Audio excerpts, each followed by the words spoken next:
Good afternoon. Happy Friday. I'm Kurt. I help people grow their businesses, and this is what we're going to talk about today. I wasn't going to talk about this today, but today we're going to talk about it. I I was in a podcast yesterday where I was reviewing a video from a guy that said I made $96,000 in whatever it was, 45 minutes or whatever it was. Um, and we reviewed that video, and me and Jonathan Denwood on the Membership Machine Show, we went through that, and I was very critical of how he spoke and what he did. And here's why I was critical. He was talking about people don't make online courses anymore, and then he was saying online courses are dead, and then in the same breath saying I made this money because I have this killer online course that I spent 4 years making, and but I'm leveraging all these other systems that I custom made. He was basically advertising a SaaS platform, but not calling it SaaS. He was calling it an operating system. Um, Last month, I interviewed a wonderful guest on the Manana Namas podcast, and I thought she was phenomenal. And she was a sales expert. And in her notes, in the show notes for her being a sales expert, it was, I'm an expert in sales. I've generated over $150 million in sales, right? So, like in my lifetime, I've generated $150 million in sales. That makes her an expert. Reality hit me this week, folks. I mean, I've had the Power Sport Academy live now for 6 years. I've trained other when I gave the training at Ducati North America, the average dealership that participated in our training raised their service sales by 47%.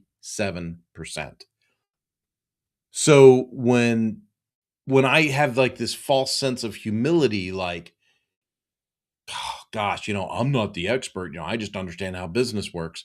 Like that's not being true to myself. That's not being true to you. That's misleading you.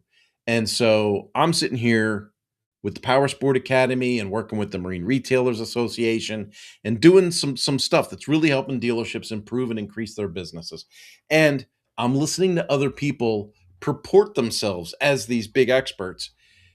Folks, I got to tell you, this week, not in a lifetime, not $96,000. I literally helped a team of retailers this week generate $6.6 million.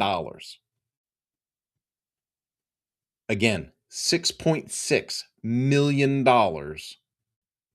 in 90 minutes. For me, it's hard to comprehend these numbers. For me, so for you, I understand for you, you're probably like, oh, this is full of crap. For me, I'm telling you right now, I host a call. It's a 7-week training program. It's a 7-week training program. We were on week 5. On week 5, we're examining some fixed operations things. It's for dealerships, okay? So there's 6 dealerships on the call. They're all owned by the same owner. The average service department does, $1 million in labor a year, right? Just thinking in broad terms, the average service department does, $1 million in labor every year. And so there's 6 stores, and we did some training. I was able to identify some flaws in their processes, okay? Because I'm an expert in the space. I was able to identify some flaws in their processes. We fluffed that up, right? We brought it out. We unpacked that.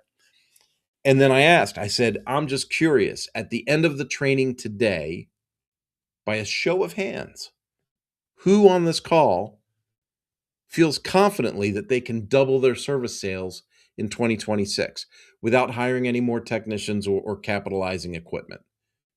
All the hands went up. That's 6 stores. 6 stores with an average of $1 million a year in sales just said we could double our revenue. That's $6 million. Then we talked about the parts department, and we fluffed out we fluffed out some issues with the parts department, all within this 90 minutes. And I said, okay, here's a strategy that you could use to liquidate this and generate some revenue. Right. So you're going to cut your losses and you're going to generate revenue. Okay, you're going to cut the losses and you're going to generate revenue. So this is a twofold thing, right? We're going to cut the losses. We're going to trim some expenses here, but we're also going to generate revenue. So I said, how many stores on the call think they can do this in the next 4 months? And they all said, oh, we can do that. It's about $600,000 worth of decision making right there. $6,600,000. $6.6 million. I helped this business. I want to stress 6 retail locations, 1 business.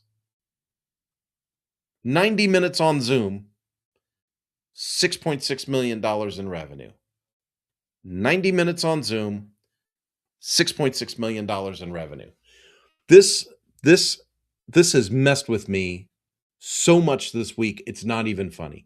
It's not even funny. The very next day, I was working with another dealer, just a single dealer, not multiple locations, just a single dealer, and they're really well run. The fruit's not so low hanging here, right? So I'm running through some things with them, and it's I'm like checking the boxes, right? Like, do we do this? Do we do that?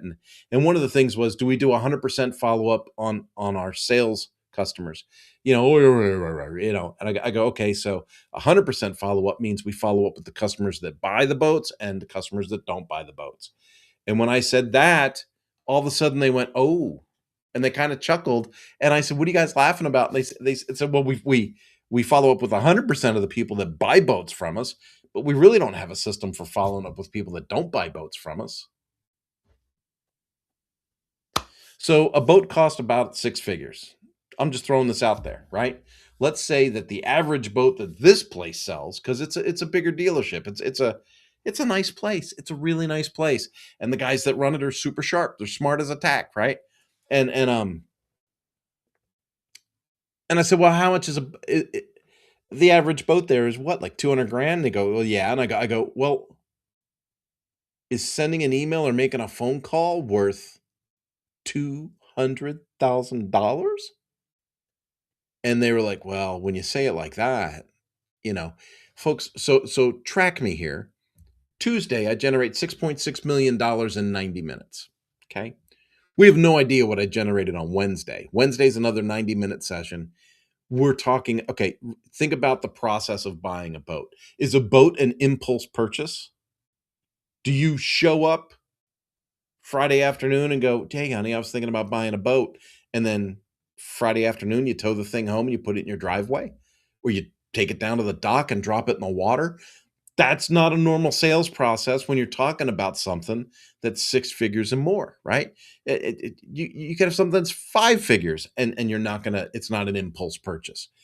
And so, how many times do we need to be exposed to a capitalized purchase before we make the purchase decision?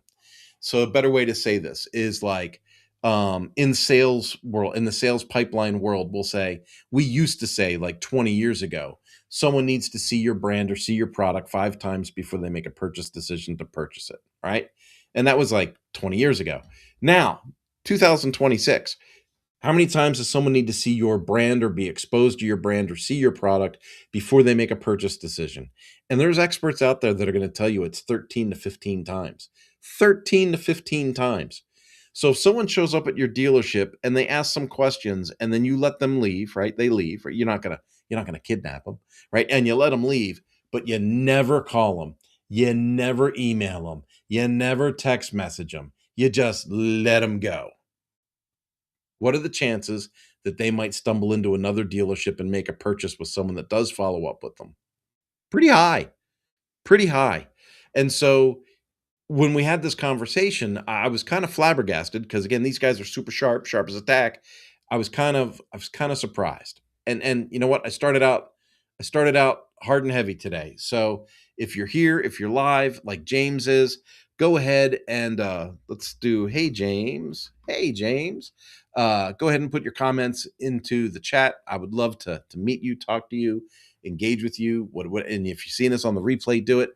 But here's where I am with this for this week, because the consulting that we do at Manana No Mas, and it should be more clear, when you hire Manana No Mas, we have a team of people. We have contractors. We have a team of people that do like the web development and some of the web consulting and the e-learning and the curriculum development. But when it comes to actual business consulting, you're getting Kurt Von Otten. Kurt Von, like I am the face of Manana no Mas. And kurtvonanen.com is currently being redesigned to handle a lot of this, like consulting, sales training, all of this kind of stuff. Because because I mean, this week is like the exclamation point. This week is the confirmation bias that I'm definitely going down the right path here. But when I interview someone on my podcast that is a known sales expert and they go, "Oh, I've generated over $150 million in sales for a lifetime." That's great. That's wonderful. That's fantastic. And she was a wonderful guest. I can't say it over and over again. Like she was a wonderful guest. I'm not trying to beat up on her. That's not what this is about. Folks, I just generated $6.6 million in 90 minutes. We have no idea what the revenue is that we're talking about with this other dealership where like this glaring omission in their processes was following up with people that don't buy the boat. Here's a statistic for you. This is Easter week, right? So for people of faith, it's Easter week. Jesus died Good Friday, so happy Good Friday to everybody, right? Jesus died Friday, rose from the dead on Sunday. We call that Easter. There are statistics out there that say out of all of the people that don't go to church, at least 70% of them would go to church if someone just asked them to go to church.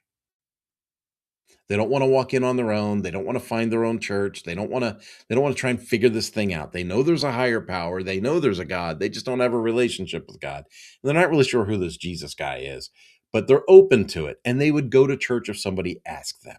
Just somebody just needs to ask them to go to church. Okay. And that's very relevant to what we're talking about here. People are interested in buying a boat. They're thinking about buying a boat. They've looked at the website and they've seen some boats.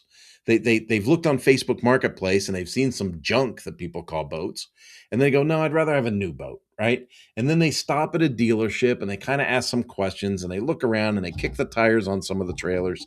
And they kind of go, well, I don't know if I want a bass boat or if I want a pontoon or, if I want a one of those center cabin cruiser things, center console cruiser things. I'm just not sure. Like, do I want an outboard? Do I want an inboard? And they're trying to figure it out. They're trying, and they're like, I'm just going to go and get some information at the dealer. They go to the dealer, they get some information. They don't make a purchase decision. They leave. What are the chances that they would expedite the process on buying a boat if the dealer just called them or emailed them or texted them 2 days, 3 days later and said, hey, you were in the dealership on Saturday and I saw you were looking at pontoons and center console boats. I just wanted to check and see, like, did you have any other questions, or did you want to take one out for a test drive this weekend, or how could I help you make your decision more effectively? And the closing ratio on a warm contact. These aren't cold contacts. We could do studies all day long in sales, and we could say the cost of getting a new customer is exponentially higher than working an existing customer. If a customer's been in your store and they've been shopping and you don't follow up with them, you have just blown that out of the water. The biggest investment is getting that customer to come in through the front door and start to look at product, whatever your business is.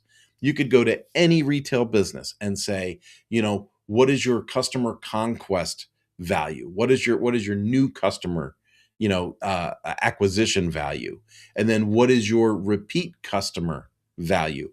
And everyone's going to, well, I shouldn't say everyone's going to know. A lot of, for some reason, I'm feeling like people don't know, but people should have an idea of, well, it might cost us $5,000 to acquire or conquest a new customer to our store, but an existing customer, that might be $150, right? And so if you have an existing customer, you want to nurture that relationship until they make a purchase. So we follow up with the people that bought the boats, but we don't follow up with the people that didn't buy the boats. Well, that doesn't make any sense. It doesn't make any sense. You already got the money from the people that bought the boats. So the only thing you're doing when you follow up with someone that already bought the boat is you're making sure that your customer satisfaction score is high enough, right? Because you get bonuses from the manufacturer and stuff. You want your CSI to be high, right? But from a business perspective, Why am I following up with someone that already bought the product? I want to follow up with people that didn't buy the product so that I can get them to buy the product so I can elevate my revenue. And so on Tuesday, in 90 minutes, I generated $6.6 million in revenue for this one business. In 90 minutes, I generated $6.6 million in revenue for that business. We know that that happened. On Wednesday, we have no idea how many millions of dollars I generated for a business. It was a 90-minute call, and there were multiple things that we talked about, and everything has the potential to drive revenue. But that one thing with the follow-up, that was like crazy to me. That was like lunacy, just insanity, crazy to me, because there, there's different reasons to do things in business. There's always different reasons to do things in business. But when it's time to drive the revenue, it's time to drive the revenue. And I am going to be incredibly transparent with you right now. We have a product called the Power Sport Academy. That's my product to drive revenue. And I'm going to be honest with you, I haven't been pushing it hard enough. We don't have enough conversion. We don't have that many dealers in our program. It's $45,000 for a year's worth of training for your whole dealership, to come in and take this training. But if we can double your service sales through the training, and you're going to see an extra 800,000 or $1.5 million in revenue for the year based on taking that training, $45,000 all of a sudden feels kind of cheap. I'm wondering if I should raise the price. Maybe the reason we haven't closed enough of these training sessions is because people don't really see the value in it, right? Because they go, it's 45 grand. I mean, how much could that really add to our business? I don't know. Could we double your business? We have we have situations where certain dealers have taken the training for a year and they've more than doubled their business. And then they said, you know what, I'm going to re-up for a second year. And then they redoubled the business. So that's a 400% increase in business, right? Within 2 years. Now, on the third year, they had another 50% increase in business. But remember, that's a 50% increase on the already 400% increase. So figure out that math from the never having trained their staff to 3 years of training their staff. That curve is huge. And I'm on this end saying, I'll train your dealership for $45,000. Now, to be honest with you, we have cheaper programs. We have you know what? You can start for free. You can go to powersportacademy.com. You can look for our free course. You can sign up for the free course. You can take the free course. You can give the free course to anybody. I don't care who takes the free course. I want as many people as possible to take the free course. Why? Because when they take the free course, they're going to go, I need more. I need more. I got to have this. So do you want access to the rest of our courses and you'll learn at your own pace? You can do that. That's super affordable. You have one person in your store you want me to train. You don't want me to train the whole team. You just want me to train one person. Okay, I'll train one person. You know what? We do that for like pennies on the dollar. But you want me to train the whole team? It's 45 grand for the year. I train the whole team and you get the results. That's like how awesome that goes. Now, I want to do something here. How do I do that? Pop out chat. That's interesting. James put a question here. He says, what about RFP requests? They sort of bought into the idea. People are curious, but they haven't bought into the idea. Not sure if they're just sitting on it or deciding to ghost me. James, I'm going to hit you the same way I hit them. When you get an RFP request, that's like the customer going to the boat dealer to look at boats. Okay. So let's say they sent that RFP out to 6 different agencies. Which agency are they going to do the work with? They're going to do the work with the agency that wants to do the work. I hate to make it sound so simple. And I do this. I've been guilty of this before myself, James, where I think, they're ghosting me or they don't want to talk to me or whatever, right? They want to hear from you. If they don't hear from you, they think you're not interested, right? There's someone that doesn't have your skill set, that doesn't have your ability, that's probably hounding the crap out of them to get the job, and they might get the job. And the worst case scenario is they get the job, they're not skilled to do it, and then this company's got to come to you like with a half-done project and kind of ask you to finish it. And of course, that's a nightmare, right? If we're talking about the IT space, someone starts building some weird, Frankenstein kind of thing all glued together, and they don't really have the skill set to build like a cohesive package. You have to unwind the whole thing and start from scratch and explain why it still costs as much as it was going to cost when half the work should have been already been done. But the work that was done, it isn't quality and you can't put your name on it, right? So if someone sends you an RFP and you respond to the RFP and you don't hear anything back, you need to follow up with them. And there's no shame in this game. I don't know who your contact is. I've done this a lot. I've contacted the people that sent me the RFP, and I'll just plain ask them because they're used to this. If they're in a corporate space, or if they're an association, or if they're like a nonprofit, they're used to this question, right? They send the RFP, you send it back, you don't hear anything in like a week, 4 days. I usually give it 3-4 days. If I don't hear anything in like 3-4 days, I call them up, whoever my contact is. I say, "Hey, Genevieve, how you doing? I sent that RFP back. I sent it back. I want to make sure you got it. Good, you did. We confirmed that. Excellent. Have you had a chance to review it? Great. Who did you send that forward to? Are you the decision maker? Are you the stakeholder on this project, or are there additional stakeholders?" You can ask those questions. Once. So let me be clear. Whether it's paid discovery or I just did the work for the RFP, anytime I actively do work on a project, I treat it like it's my project. I treat it like we've already got the project. So I'll call up my contact and I'll say, "Hey, are you the stakeholder on or the decision maker on this project, or are there other stakeholders that we need to consider?" And that's when you get the real story, right? Well, there's 5 people. There's a committee of 5 people and blah blah. Okay, great. Can I have their contact information? I want to make sure I'm looped in with them so I can answer any questions or concerns they might have. Boom, done. Like I Here's another situation. When I worked at Suzuki, my vice president didn't want to talk to vendors. He wanted me to talk to all the vendors, right? But then he wouldn't empower me to make any decisions. He wanted to make all the decisions, and he would never make any decisions. So I would have all these vendors sending me all of this crap and trying to follow up with me all the time. Meanwhile, I'm not empowered to make a decision, and he doesn't want to talk to them, and he's not making a decision. So stuff would just hang forever and forever, and in most cases, never get done. It was like some kind of weird, twisted curiosity that the corporation wanted to satisfy, but they weren't really prepared to make a move, right? In those situations, you just ask. You just ask them. Just say, "Hey, I'm super curious. Is this something you're really moving forward with, or was this really just a dive for information?" Right? Were you guys looking for more information? Were you trying to compare apples to apples? Have you been able to find an apples to apples comparison for what I've proposed? Is my proposal too high? Is my proposal not deep enough?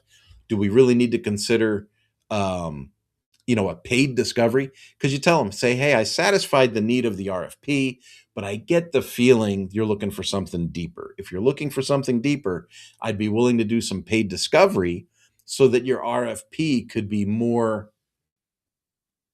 I'm trying to think of the word, more complete, more intricate, more detailed, right? It has only been roughly 2 weeks since the last follow up. Dude, 3 days, 4 days. Think in terms of a week, right? Monday, everyone comes to work and they need to catch up on getting started for the new week, right? Whatever happened over the weekend, whatever emergencies, Mondays are usually a bad day, right? They got to catch up on stuff. Tuesday, Wednesday, Thursday, great days to handle things. Fridays, nobody wants to talk to you.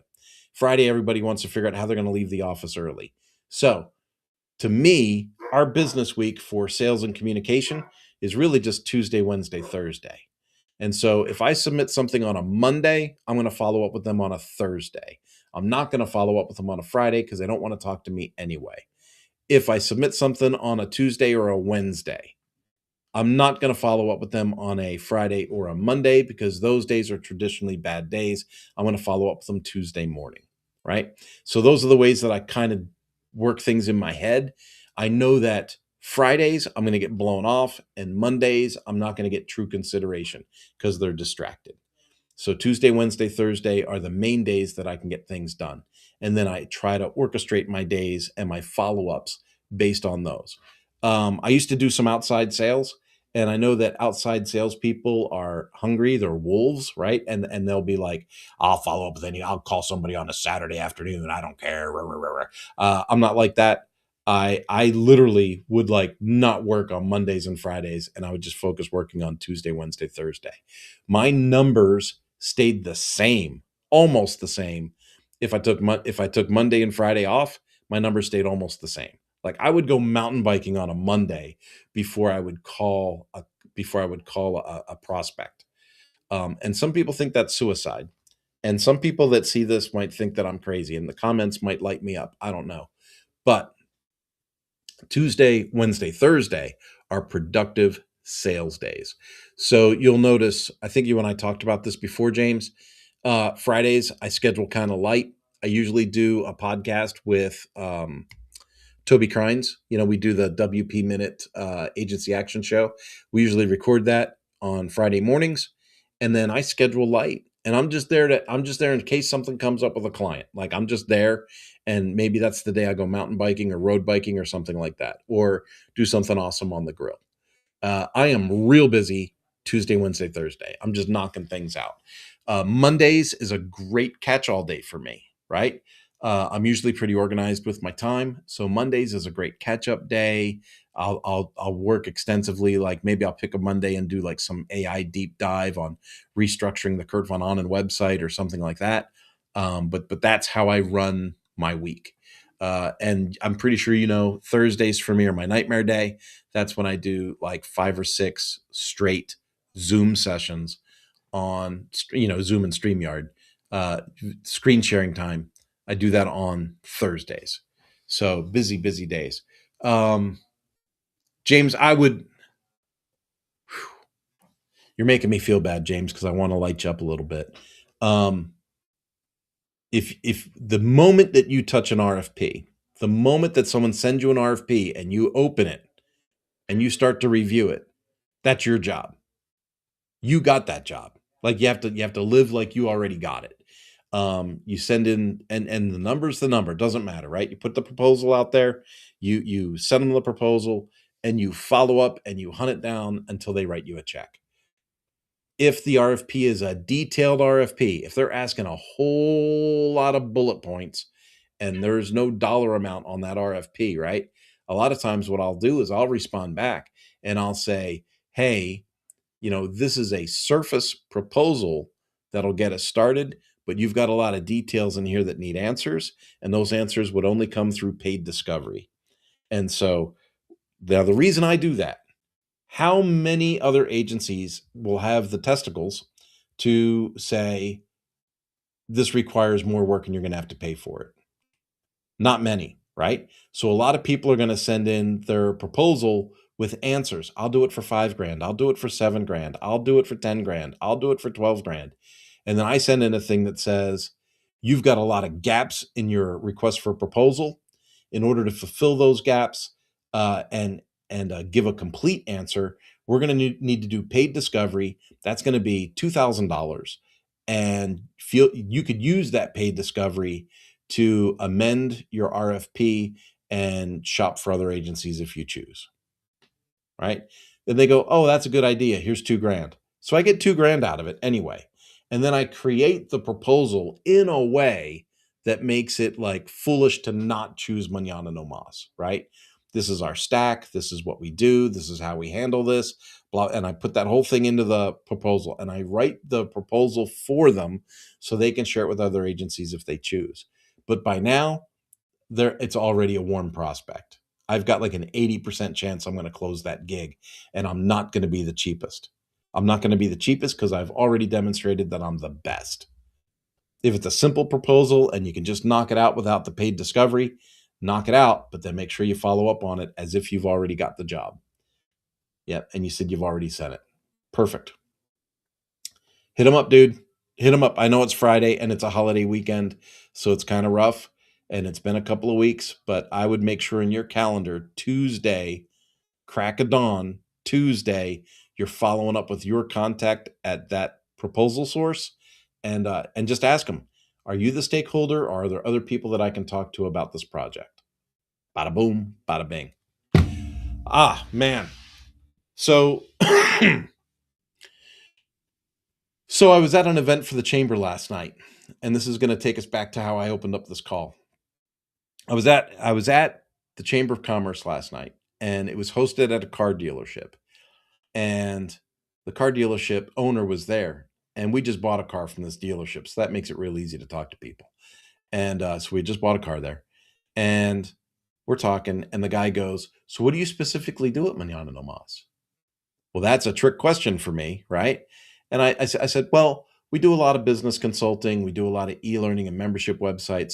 So we do cover, the digital agency space, but we're really big on business consulting and training. And he goes, oh, and I go, yeah, plus we have 20 years of automotive experience and 10 years of working with the OEM. And his eyes lit up and he goes, what do you mean? And I go, well, we have a power sports training company. I also work with the Marine Retailers Association. We train boat dealers. And right now I'm looking at expanding into automotive. We specialize in the soft skills that promote a fixed operations department and help those departments make more money. The whole conversation just grew. Um, we got to be bold. We got to start asking for the money that we deserve. I just got to be honest with you. The economy's doing weird things right now. Manana no Mas was in a real slow spot over the holidays. And as the new year opened up, I was like, oh, it'll pick up. And it didn't pick up exactly like I thought it would. And I'll be honest with you, the power sports training didn't pick up like it was supposed to, but the marine training did. Thank goodness. Thank goodness for the marine training. So now we're doubling down on power sports training. That's where my revenue is. That's where my money is. I got to go get it. And if I could help a single business raise $6.6 million in 90 minutes on Tuesday and help another dealer the following day generate untold millions of dollars through their sales efforts, this is definitely the path to pursue. James, great to see you again. Happy Good Friday for anyone else that's a person of faith. Happy Good Friday. Enjoy your Easter. I will see y'all all next week. Have a great one.